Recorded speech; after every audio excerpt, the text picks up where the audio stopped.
Buongiorno, ben trovati per un nuovo appuntamento con Sicilia 24 Focus. Inevitabilmente oggi torniamo ad occuparci del ciclone Harry, che è diventata emergenza. Harry perché la Sicilia è stata ferita dal mare, ferita duramente. Il ciclone è passato, ma appunto l'emergenza no. La Sicilia orientale oggi è una terra ferita, abbiamo detto strade cancellate, ferrovie interrotte, porti distrutti, scuole chiuse, famiglie evacuate, imprese a pezzi. Per parlare, per cercare di fare il punto della situazione, in una situazione che attualmente è ancora in piena fase di svolgimento, perché adesso è il momento della conta dei danni. In studio con me la professoressa Giovanna Pappalardo. Buon pomeriggio professoressa, docente di geologia applicata dell'Università di Catania. Con la professoressa parleremo del fenomeno dell'erosione costiera, del cambiamento climatico e di quello che è avvenuto, perché è accaduto una cosa simile alle nostre coste. Ovviamente la forza del ciclone e dell'energia del mare che si è abbattuta sulle nostre coste è stata impressionante.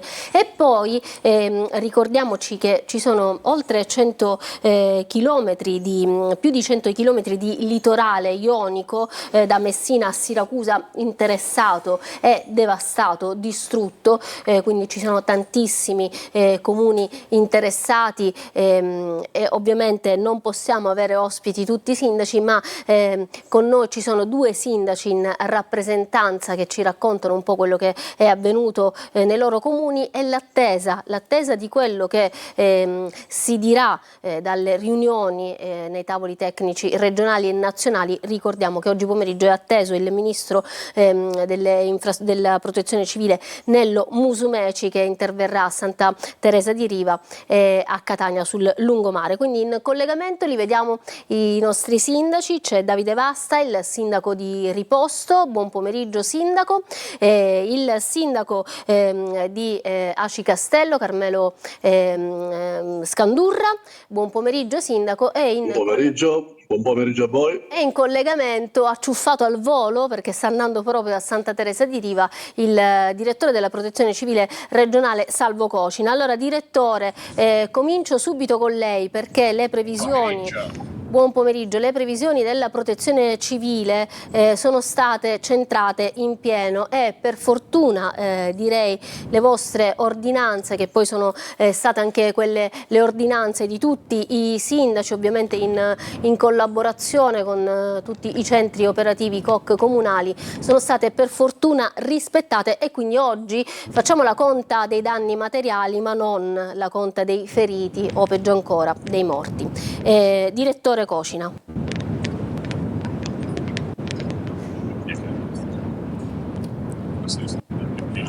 Forse il direttore non mi ha sentito.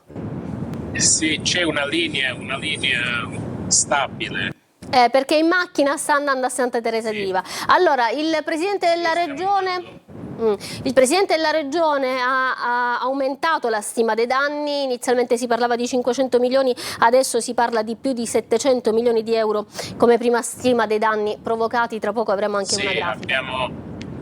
Abbiamo lavorato ieri fino a stanotte per aggiornare le stime dei danni in base alle segnalazioni che pervenivano ai comuni, dagli uffici pubblici, dai porti soprattutto, e quindi sono state aumentate le previsioni. Siamo arrivati a oltre 700 milioni di euro, 740. Sono in gran parte danni alle strutture balneari, agli edili, ai ristoranti, case private sul mare, e sono in gran parte danni alle strutture litorali, Santa Teresa Riva, Roccalumera, Furcisilo, Taormina, hanno i lungomari distrutti, così come sono distrutti a Catania pure, no? Abbiamo visto tratti demoliti, e questa è la grande parte dei danni che abbiamo stimato in 740 milioni di euro, danni strutturati. Però teniamo conto che si tratta di attività economiche Certo. che non potranno riaprire a breve. Infatti, allora direttore, 740 milioni di euro di danni, possiamo stimare più o meno quante persone, sia singole, quindi famiglie, che imprese economiche sono coinvolte lungo tutto questo grande e lungo oltre 100 km litorale ionico? Più di 1,5 milioni di persone? Sì, il bacino della popolazione è circa 1,5 milioni, magari le persone direttamente coinvolte io ritengo che siano intorno a 100.000. Perché teniamo conto, sono zone fortemente urbanizzate.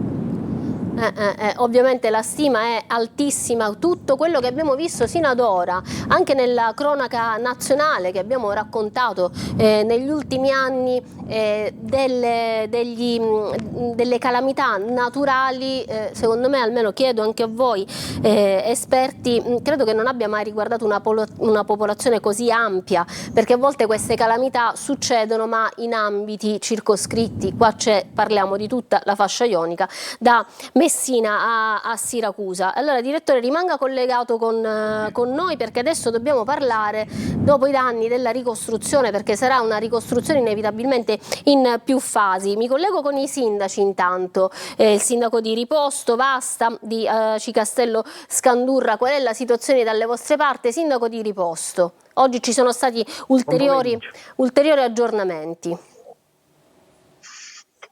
Sì, buon pomeriggio. Io mi trovo all'interno del porto di Riposto, sono proprio del molo foraneo.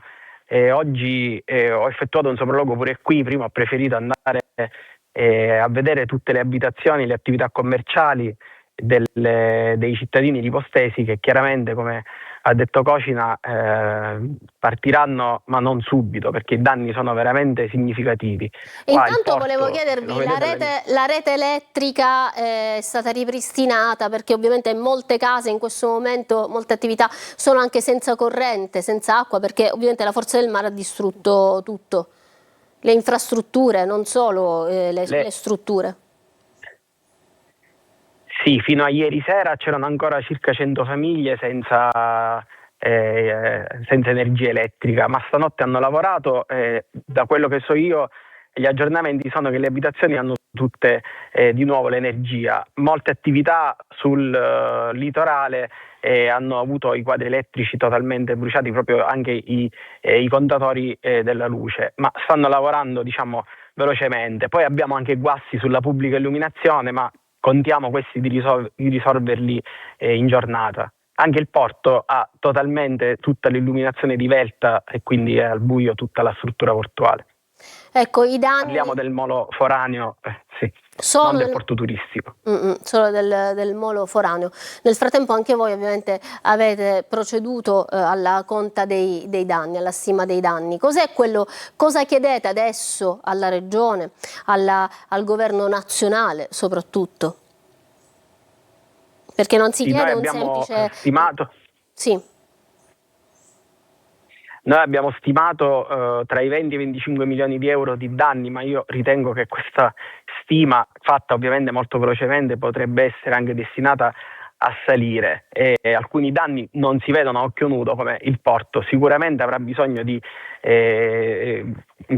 risolvere problematiche di tipo statico.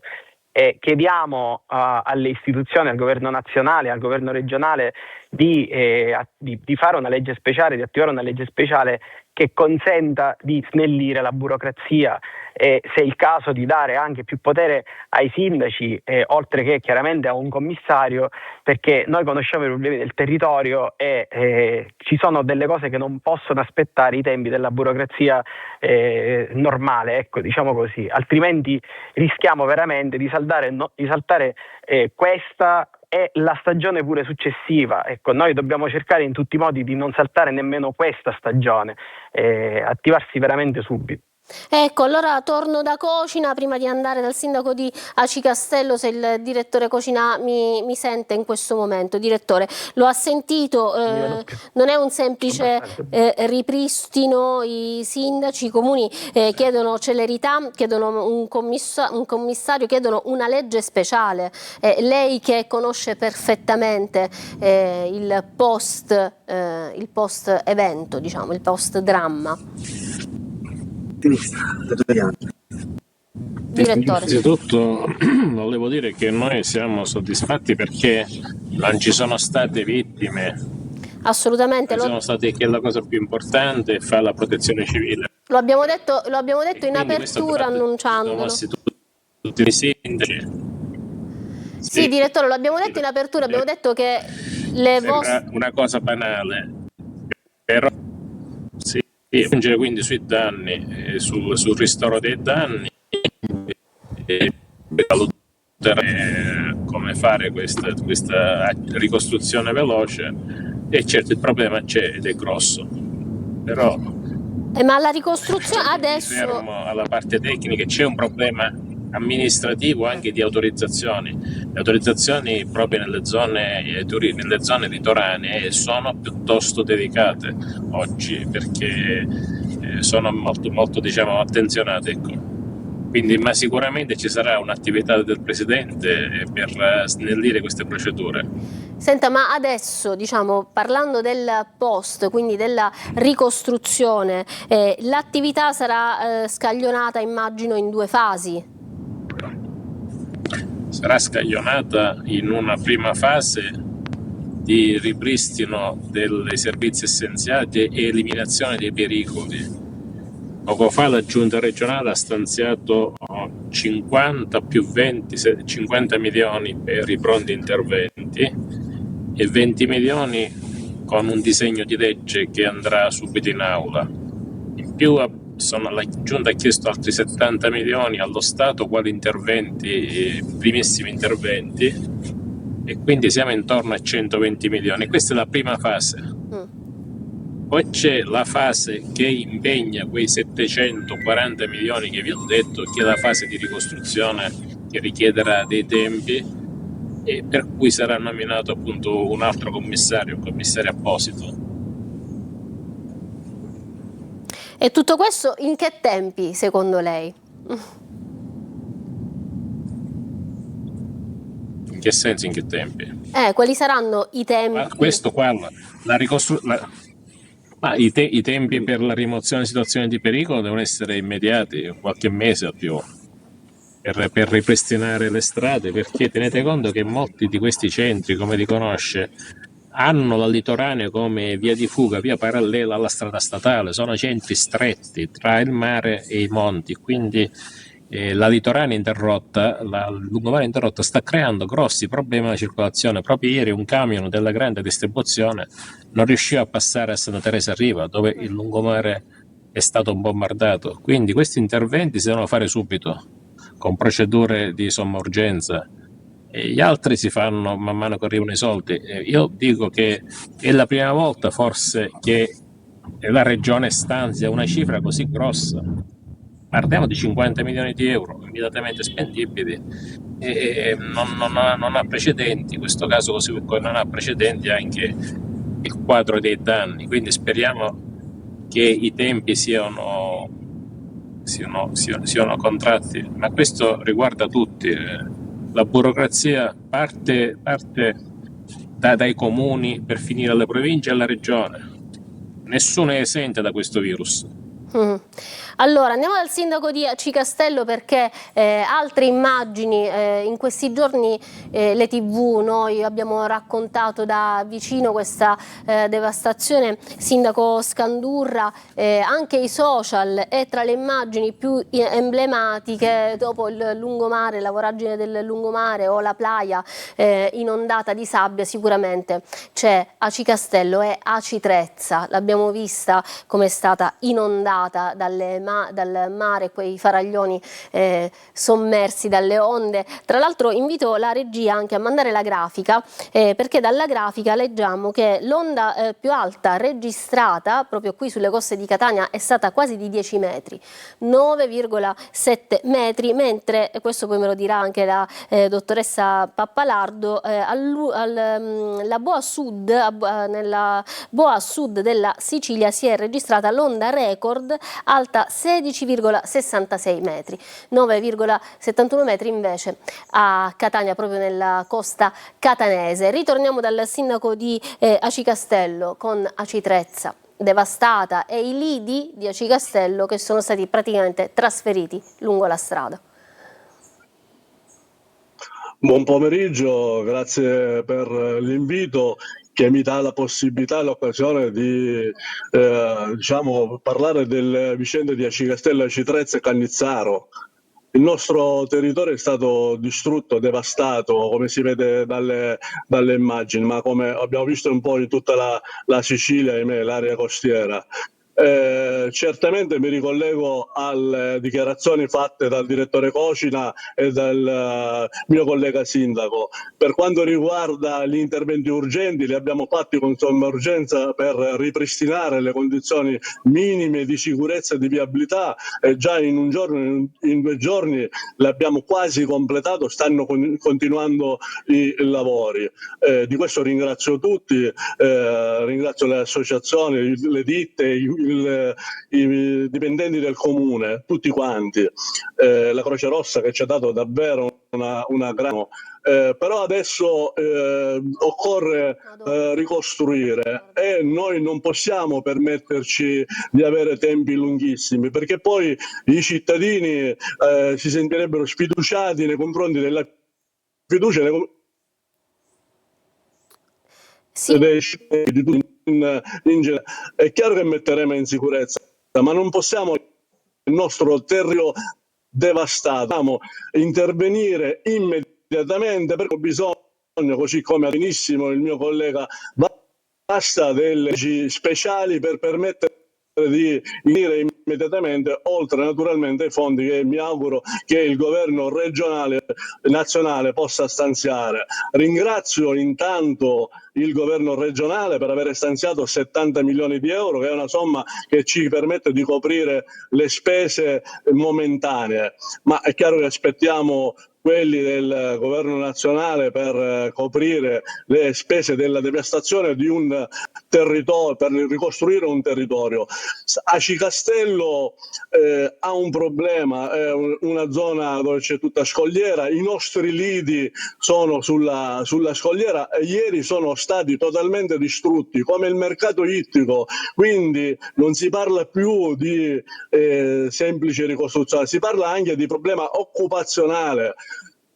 Alla scogliera lavorano circa 300 persone che non sappiamo se potranno tornare a lavorare, perché non esistono più i lidi e ci vogliono milioni di euro per ricostruirli. Il mercato ittico sarà chiuso, ci vogliono milioni di euro per ricostruirlo, e anche lì lavoravano tantissime persone, quindi è un problema occupazionale. Oltretutto l'indotto, perché chi verrà a soggiornare qui nel nostro territorio non potrà usufruire di strutture balneari, e le conseguenze le vedremo nei giorni a venire, nei mesi a venire, e non saranno belle, ahimè. Io non voglio essere catastrofico, voglio dire queste cose apertamente, le dirò in tutti i tavoli per rappresentare l'urgenza di intervenire per la ricostruzione.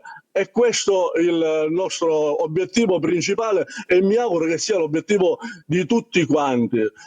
Quindi leggi speciali per permettere la ricostruzione e naturalmente soldi per la ricostruzione. Dottoressa Pappalardo, poi purtroppo dobbiamo andare in pubblicità perché il tempo stringe. Abbiamo sentito, forse quello che ancora non c'è chiaro è che davvero quest'estate probabilmente non ci saranno i lidi che si affacciano sul mare. Con lei adesso parleremo appunto della costa, dell'erosione costiera, di come costruire in sicurezza con la costa. Invito i miei ospiti a rimanere ancora collegati, devo fermarmi per un breve stacco pubblicitario e ritorniamo tra poco.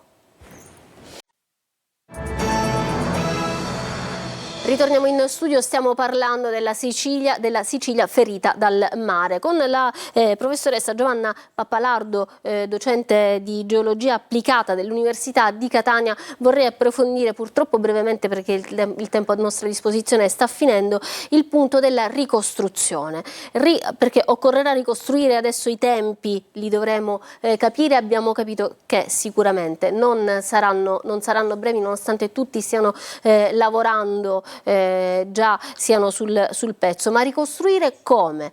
Allo stesso modo? Grazie per l'invito, saluto i sindaci e l'ingegnere Cocina, che devo dire innanzitutto brava la protezione civile, perché ogni tanto quando le cose vanno, come dire, per il verso giusto, sono stati veramente bravi a allertare tutto, eccetera. Allora, tra l'altro avevano, con il direttore Cocina ci eravamo sentiti ovviamente nei giorni precedenti, perché si attendeva il ciclone Harry, e devo dire che le sue previsioni sono state esattamente... Sì, questo bisogna dirlo, perché indovinate, anche nelle zone dove è andato a colpire più duramente, e solo per questo non si contano adesso feriti. Assolutamente un applauso alla nostra protezione civile, che fa un lavoro egregio e l'ha dimostrato anche in questa occasione. Ci sarebbero stati sicuramente dei morti se la protezione civile non avesse agito. Esattamente. È un evento eccezionale, molto eccezionale, però è un eccezionale che è rimasto eccezionale o un eccezionale che si ripeterà fra qualche anno, 1, 2, 5, non lo sappiamo. Perché il cambiamento climatico non è più solo una parola, non è più solo un argomento di discussione, dibattito, di studi, ma è un fatto assolutamente attuale, e lo abbiamo visto proprio sulla nostra pelle. Esattamente, purtroppo sulla nostra pelle. Mi rendo conto di tutte queste attività che vivono di turismo lungo la costa. Adesso bisogna ragionare bene su come ricostruire. Per quanto riguarda l'Università di Catania, aveva avuto già un contatto con il Comune di Catania quando si è verificata la voragine in Piazza del Tricolore, che quello è una sorta di campanello d'allarme, ecco, che non dobbiamo pensarlo localizzato alla Piazza Tricolore, perché è un fenomeno che già esiste anche in un'altra piazza un po' più vecchiotto, mi riferisco a Piazza Nettuno. La geologia della costa catanese è una geologia che ha bisogno di uno studio importante, cosa che l'Università di Catania, in particolar modo io con alcuni progetti, insieme anche al professore Mineo, sempre dell'Università di Catania, abbiamo svolto e stiamo svolgendo dei progetti di ricerca esattamente su questi fenomeni, cioè sul dissesto idrogeologico costiero. Noi già questa cosa l'avevamo un po' come dire prevista, tra virgolette, mi passi questo termine, a livello scientifico, perché tutti questi eventi che si sono verificati come cicloni, ne abbiamo uno ogni anno, e quindi abbiamo iniziato a studiare tutta la costa ionica. Abbiamo 2 progetti di PNRR, uno PNRR, l'altro PRIN nazionale, proprio sulla costa siracusana. Ecco, allora io adesso lancio una battuta a mo' di titolo giornalistico, ma la costa catanese, la nostra scogliera, si sta sgretolando? Allora, no, in realtà no, la roccia che costituisce la costa catanese è una roccia abbastanza competente, ha delle caratteristiche abbastanza buone da un punto di vista geotecnico.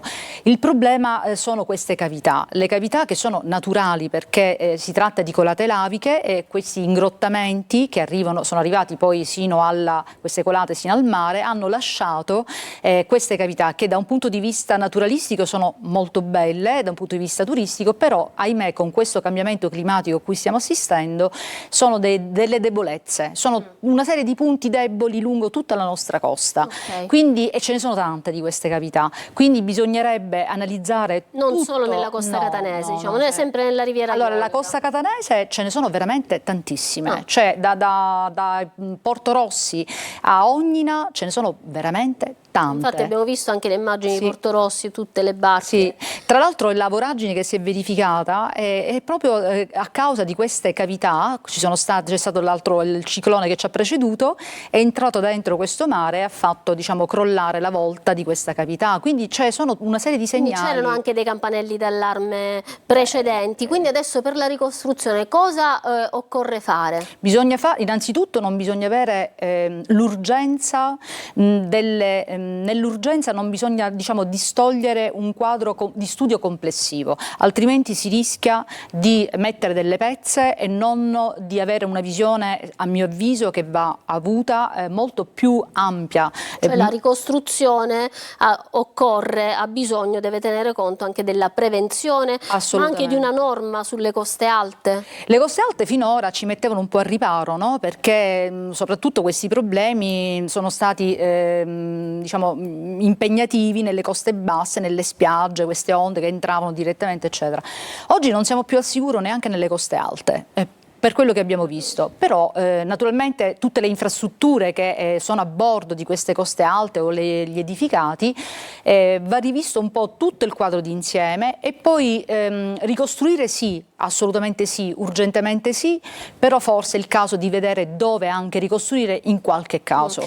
Ricostruire, irrobustire, consolidare, rendere le opere ancora più sostenibili e magari eliminare o rimuovere quelle che non, le opere che non potevano stare lì. Siamo in chiusura. Allora, direttore Cocina, lei adesso sta andando ad incontrare Musumeci. Sì, È quasi arrivato? Ci può un po' anticipare? sono qua già, sì. Ok, ci può un po' anticipare quello che accadrà, quello che già vi siete detti magari con il Ministro?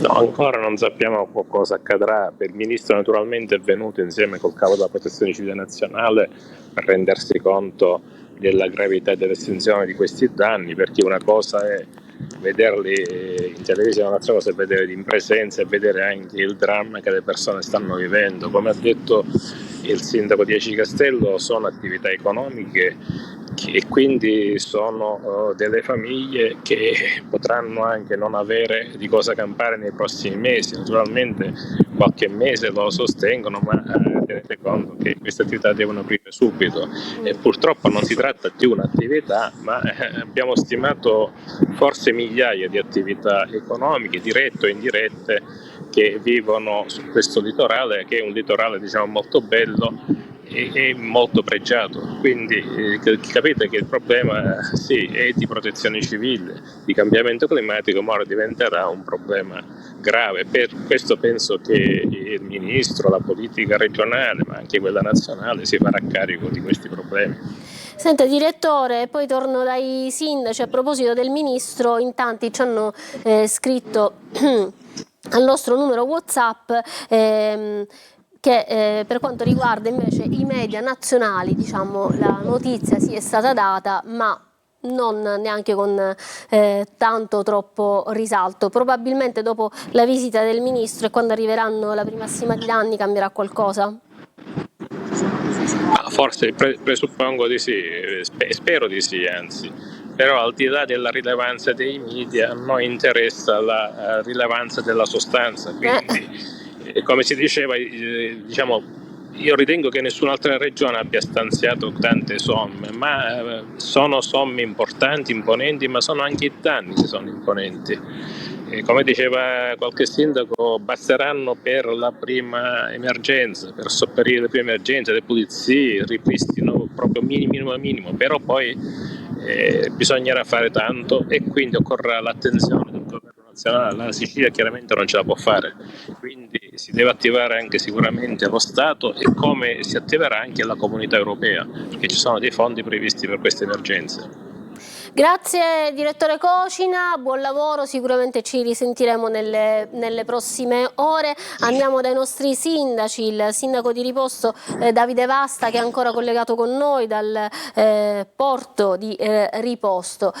Siamo in chiusura, una battuta finale con una richiesta, un augurio, una speranza.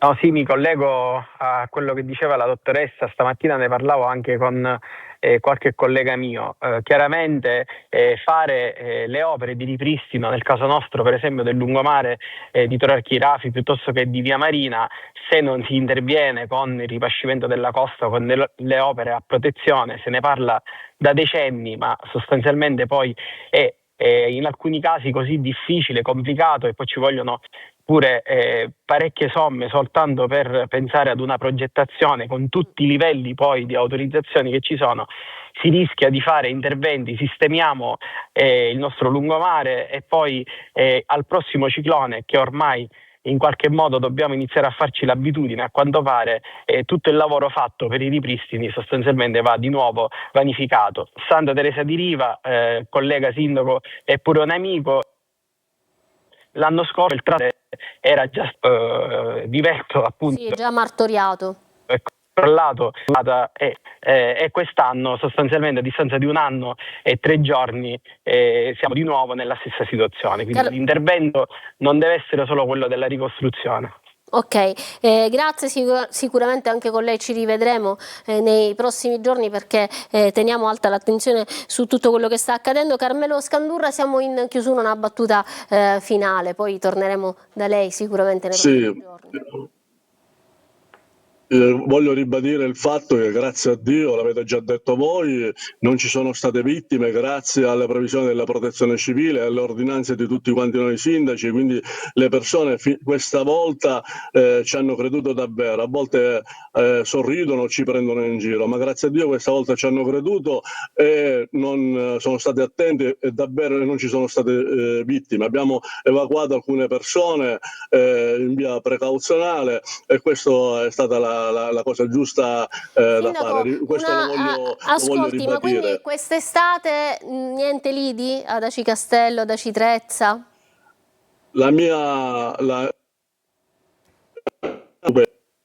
Dei cicloni, Trezza ha avuto danneggiato circa 90 cabine, ma probabilmente riuscirà a riprendere. La preoccupazione maggiore sono i lidi che sono montati tutto l'anno, perché c'è la destagionalizzazione, sono quelli alla Cannizzaro, alla Scogliera. Ieri ho fatto un sopralluogo, peraltro ringrazio anche il vescovo di Acireale. Insomma, ancora è presto per dirlo. A renderci conto dell'azione è davvero disastro. Sarà mare libero per... È davvero strosa, questa è una grande preoccupazione. Mare libero per... Posso dire da Trezzotto che io non ho mai visto onde 10 metri alte così tanto. Voi parlavate, non è facile tenere a bada onde di 10 metri, non so cosa si possa fare. Grazie sindaco, sindaco Scandurra, grazie sindaco Vasta per essere stati con noi. Purtroppo siamo in chiusura. Una battuta finale con la professoressa Pappalardo. Nel frattempo mandiamo anche la grafica. Dico che quando noi siciliani diciamo siamo dei grandi, come dire, dalle ceneri risorgiamo sempre. Io dico che questa situazione ci può dare l'opportunità di rivedere, ricostruire anche in modo diverso, proprio alla luce di quello che stiamo vivendo. Quindi diciamo che è una tragedia, però guardiamola anche come un'opportunità per rivedere meglio il nostro territorio e ricostruire meglio e in maniera più sicura il nostro territorio. Grazie professoressa Pappalardo, grazie ai nostri telespettatori. Continueremo ad occuparci della ricostruzione, perché non sarà facile, non sarà immediata, ma come diceva la professoressa, i catanesi risorgono sempre dalle loro ceneri. Grazie per essere stati con noi, arrivederci.